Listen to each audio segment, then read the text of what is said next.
Hello friends, welcome to EPG Pathshala.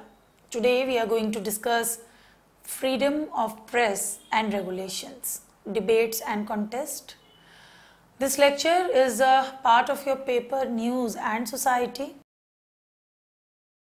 In the lecture, we will learn the meaning, significance, the implementation and the future of media regulation with special reference to India. We are aware that media has gone through tremendous transformation over the years. Media is a reflection of a society, but this reflection sometimes gets distorted with interference from the state or government, and also due to the ownership pattern. Regulation has always been an integral part of media, with its elements having a presence both at the internal and external level. This constant interference and regulation plays a significant role in the selection of the content, its tone and pattern, thus impacting the audience behavior, the decision-making process and the polity. In this light, this lecture will enhance the basic knowledge of media regulation. The story of the birth of media and communication goes back to the human civilization, but the nomenclature got its identity and later acceptability almost a century back. The vast arena of journalism and broadcasting offers a wide window for the dissemination of information. Though the basic definition of journalism underlines the basic elements of neutrality and subjectivity, it filters the socially or politically acceptable news either due to state censorship or under internal pressure. Thus, it actively and powerfully influences the information supply of the respective society in which it operates and thus becomes a key factor in the communication supply itself. In this light, you will find this lecture enabling in understanding the concepts and growth of media regulation in India. The inherent presence of regulation within media has resulted in bringing huge change in the idiom, philosophy and the approach of the supply of the content.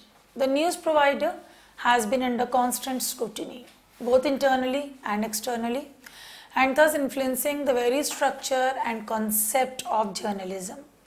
Learning outcome: we will learn the relevance of media regulation in various forms in the existent structure of journalism.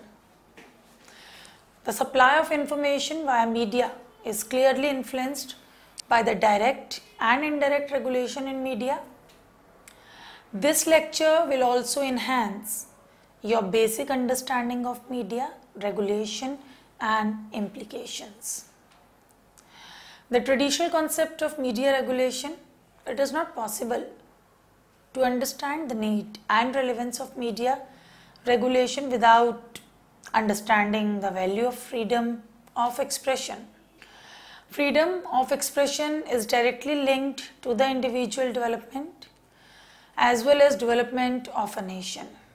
In this regard, the emergence of the press was the foremost step towards opening the vast space for communication and also freedom of expression. Empowering every individual to seek, receive or impart information gave them the power to freely participate in the political and social setup. From John Milton to John Stuart Mill, large number of social scientists, human rights practitioners and communication experts laid emphasis on the need for free communication and its relevance in the ongoing development of mass media. Meanwhile, while the stress was being laid on the freedom of expression, media regulation also started developing along the lines as quoted in the United Nations Human Rights Treaty system. The important instrument on human rights addressed to the issue from different dimensions. Freedom of expression requires a platform for its survival with the objective to ensure free flow of opinion and information. Therefore, It is argued to have a structure and regulation for the presence of a healthy media environment. Let us now discuss media regulation. What comes to your mind when you listen to the word regulation? Regulation refers to the process of control under certain defined rules applied by the government and political or administrative authorities on various or any form of media. Any kind of regulation is generally seen as an intervention which may be justified in the name of public interest. Regulation can be generated through both internal and external interventions. With the emergence and the growth of the media, the governance also realized that the potential of the media may be used more by regulating it. Since the emergence of media all across the globe, there has been well thought attempts to devise ways of regulating and controlling it for the use of those who are in power or who possess power sitting on the other side of the corridor. Media certainly is the reflection of the society and has the inherent capability to influence the wider section of the society, from the policy and decision makers to the general audience. It has the capability to set the agenda and influence and interpret the decision. Emergence of media regulation. Let us now look at the emergence of media regulation. Renowned journalist Bill Hicktray, editor British Journalism Review, quipped in 2014 that the entire news media are suspects, the glasses are empty, it is closing time and the bill has to be paid. In fact, the main struggle with the concept of media regulation has been about the justification and broader outline for paraphrasing the both. Fortunately, the growth of print media in India did not face the continuous pressure of regulation, but still it has its own narrative. The period of emergency and before that the independence struggle did it best to clip the wings of the existence media through various means. The neoliberal era of journalism, more so, with the emergence of broadcast media, has pushed the boundaries for deciding more stringent ways. With the spread in the branches of journalism, the need and greed to control the media has increased in diversified ways. The desire to control the content and the image has emerged out of fear, more so from the governance, resulting in the pressure to show what is desirable for those in the seats of power. This direct and indirect control over the newsroom pops up with another inherent desire to make the media look neutral. Yet the messages appear what the governance is convinced of. This strange penetration of the authoritative yet sublime influence has resulted in a media that cannot confidently emerge as completely neutral of the external pressures and forces. As mentioned in the Constitution of India, the right to freedom of speech and expression is provided in Article 19 of the Indian Constitution. It is believed that freedom of speech and expression in Article 19 of the Indian Constitution include freedom of the press with no direct reference to freedom of speech. Every Indian has the right to express ideas and views freely through press and public platform. But there are some restrictions too that were deemed fit looking at the Indian framework. The Indian Law Journal also states that the restrictions mentioned in Article 19 are defamation, contempt of court, decency or morality, security of the state, friendly relations with other states, incitement to an offence, public order and maintenance of the sovereignty and integrity of India. This is also to be noted that the Constitution does not give any power to the government to put arbitrary restrictions on the press, but with the growing power of media. The temptation to regulate the media has increased so that the media is confined to certain boundaries designed and liked by those in power. Censorship and media regulation is considered valid during emergent condition if it is reasonable and is in public interest. It should also qualify that it is needed in maintaining some sort of public order despite the availability of all the valid and justifiable reasons. Presented by the government, media regulation is considered as a threat on the freedom of the press and is seen as an attempt by the government to control it for its own vested interest. Thus, this issue has gone through a long history of debates and it will remain so. But how is media being regulated? There are certain ways of implementing it. It could be statutory, self-regulatory, co-regulated, or by an independent regulator. The main characteristics of media regulation is that every medium has its own distinctive model of regulation according to the technology, needs, functions, and applications. Broadly, the regulatory models in media are applicable on the press, telecommunications, especially telegraphy and telephony, and broadcasting. Now, taking this further, media regulation can keep a tab on multiple aspects. These are structure, infrastructure, distribution, access, conduct, and content. It is essential for the newsmakers, practitioners, observers, and the student and consumers of journalism to decipher the complex regulatory framework. While newsrooms all across breathe under fear and varied pressures, one cannot ignore that the huge giant of regulation remains omnipresent. While style sheets and the rule book provided by the HR discuss about the basic conduct rule, the invisible presence of media regulation is not discussed in an open space. While laws, codes and ethics are heard on regular basis and the ongoing debates for maintaining best standards of journalism are argued, the issues concerning the loopholes of regulatory bodies are conveniently brushed off. Let us try to identify and address the range of issues in this context.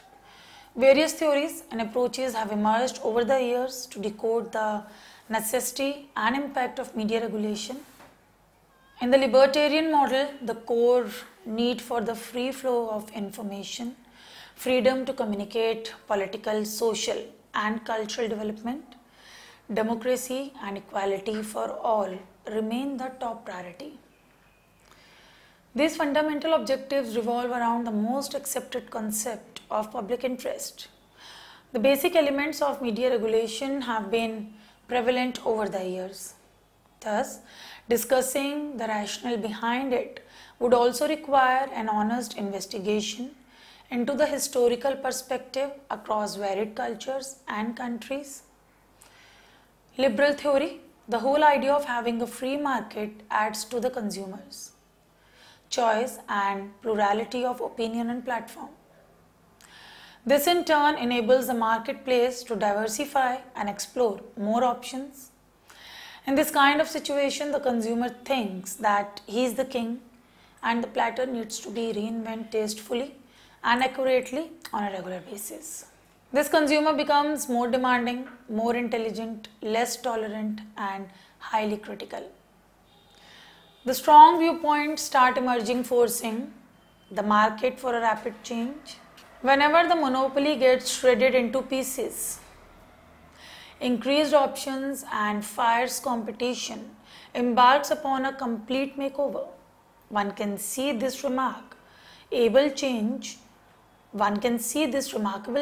in various media cultures. Whenever the market starts discussing in terms of figures, losses and profits, basic value of journalism starts shrinking. The entry of the marketing team into the editorial space brings serious conflicts. This market model is laced with the number of concerns. The concentration of ownership in media may have helped in the growth and expansion of huge profits, but it has very clearly reduced the diversity of opinions in every newsroom. For example, in India, the entire news media is owned by a limited set of big families. This has resulted in compromising opinions on a large scale with no rules and regulations clearly laid out by the INB ministry. It is a cakewalk for the big corporate houses to have more. This has also resulted in very deeper political influence that has threatened the editorial space, leading in coloring of minds of those who are fence-sitters and indecisive, especially before elections. While the libertarian theory advocates the concept of free press, and it also feels that any defense by the state on media in whatsoever form can undermine their democratic role as a watchdog. This theory stipulates that any hurdle or censorship imposed by the government or the state can hamper the democratic process. The media is accountable to the public, and thus any hindrance in between is against the concept of the freedom of press. Let us have a look at the global perspective regarding regulations. In the US, this is embodied with a direct reference to the press in the First Amendment to the Constitution. In the English law, where there is no similar formal written constitution, the protection of free speech rests with Parliament, the courts and the Human Rights Act 1998.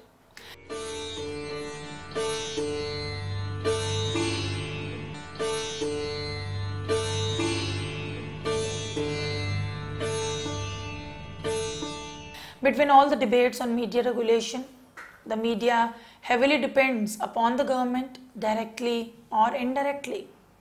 With all the strong philosophical and theoretical arguments in support of free speech, there comes the conflict on the issues of privacy and the right to a free trial.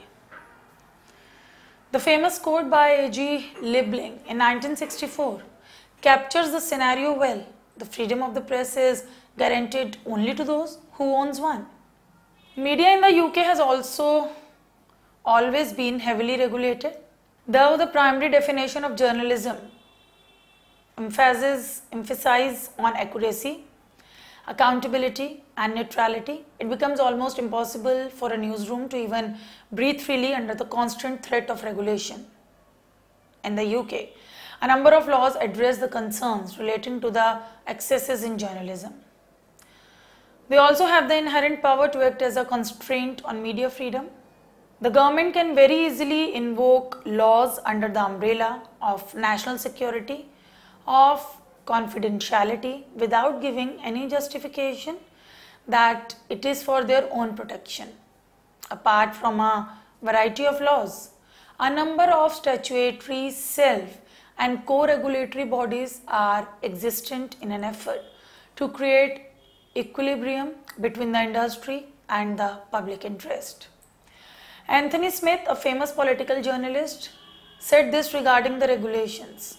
Parliament looms over the BBC like a cloud of unknowing. It is a preoccupation and a permanent source of irritation and threat. Like aging, rich aunt suffering from a long drawn out disease and insistently changing her will. Parliament's very presence nags at BBC. In India, the media is mostly self-regulated. The existing bodies for regulation of media, such as the Press Council of India, which is a statutory body, and the News Broadcasting Standard Authority, a self-regulatory organization, are entrusted with the responsibility to set guidelines for fair and smooth functioning of the media. PCI was established under the PCI Act of 1978 with the objective to preserve the freedom of the press and to maintain and improve the standard of newspapers and news agencies in India. The Press Council of India was first constituted on 4 July 1966 as an autonomous statutory quasi-judicial body. The website of the council states that the Press Council Act 1965 listed the functions of the council in furtherance of its object to help newspapers to maintain their independence, to build up a code of conduct for newspaper, and journalists in accordance with high professional standards. To ensure on the part of newspapers and journalists the maintenance of high standards of public taste and foster a due sense of both the rights and responsibilities of citizenship. To encouraging the growth of a sense of responsibility and public service among all those engaged in the profession of journalism. To keep under review any development likely to restrict the supply and dissemination of news of public interest and importance. To promote the establishment of such common service for the supply and dissemination of news to newspapers as may, from time to time, appear to it to be desirable. To provide facilities for the proper education and training of persons in the profession of journalism, to study developments which may tend towards monopoly or concentration of ownership of newspapers, including a study of the ownership of financial structure of newspapers, and if necessary to suggest remedies therefore to do such other acts as may be incidental or conducive to the discharge of the above functions. Now the Council is entrusted with the powers to look into the complaints regarding the violation of norms of journalism by constituting inquiry committee. Similarly, the News Broadcasting Standard Authority is a self-regulatory organization with the objective to regulate television content. It is empowered to warn, admonish, censor, express disapproval and fine the broadcaster with a sum up to ₹1 lakh for violation of the Code of Ethics decided by NBA. Another such organization is the Broadcast Editors Association. Similarly, the Advertising Standard Council of India deals with the content of advertisement, but these bodies do not have any statutory powers. In this context, media regulation has these three broad objectives: regulating media in the interest of the state and the government, regulating media in public interest, regulating media in the combined interest of the state and the owner, completely bypassing the interest of the public or the nation.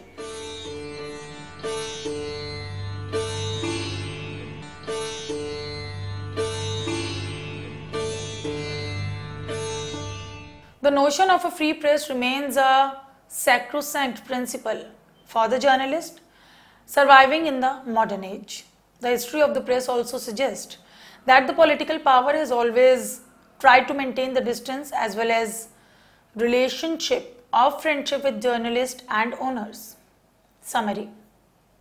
Let us now try and summarize what we have discussed in the lecture. We attempted to bring out different shades of media regulation, its significance and impact.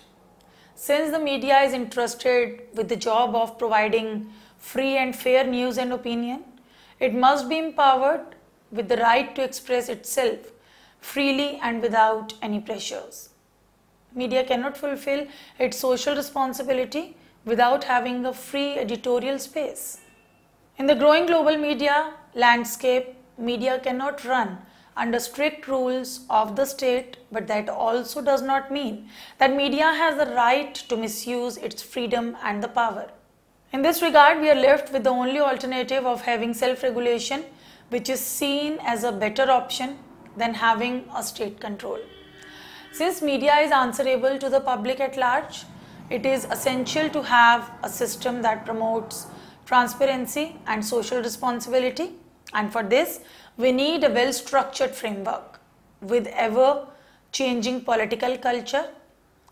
The fear of media getting governed, administered, controlled and regulated by the state is a dangerous proposition. Media must revolve around the basic concept of public interest. The beauty and the rigor of media lies in its diversified function. One cannot have a mirror which is hidden within a cloth. The mirror has to tell the truth and unveil the darker shades of the society. Media is aware of its power, and so is the state. With the growing penetration of the market and advertising into the newsroom, the editorial space is struggling for life. While the state can present powerful deliberations on media, regulation, and the need for checks and balances, one has to be clear that media is all about freedom and not constraint. Do attempt the questions in the self-evaluate quadrant. For further reading suggestions, please refer to the third quadrant. Thank you.